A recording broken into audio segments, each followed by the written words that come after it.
ang daming nagbibigay ng feedback sa akin. Hindi lamang libo-libo, halos milyon-milyon na yata. Ay, opo, oo. Na hindi nila matanggap-tanggap na ako po'y biglang pinalitan bilang chairman ng Blue Ribbon Committee. Ang totoo po niyan, ako po talaga ang kanilang pakay. Oo. Ang presidente po ng Senado, si Senator Chis Escudero, ay parang collateral damage lang po yun. So tama pa yung lumabas sa mga social media, sir, na ang puntirya talaga kayo. Kasi hindi naman nila kumaalis kung hindi nila alisin yung puno. Ayun. Ganun po yung nangyari riyan. Oho.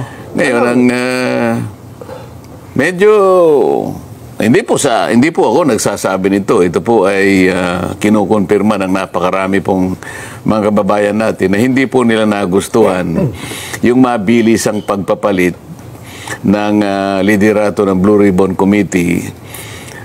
Lalong-lalo na po doon sa panig ng paglalahad na po ng katotohanan. Yung pag-iimbestiga na po sa kanila pong palagay, ay meron na po silang nakikinikinitang mga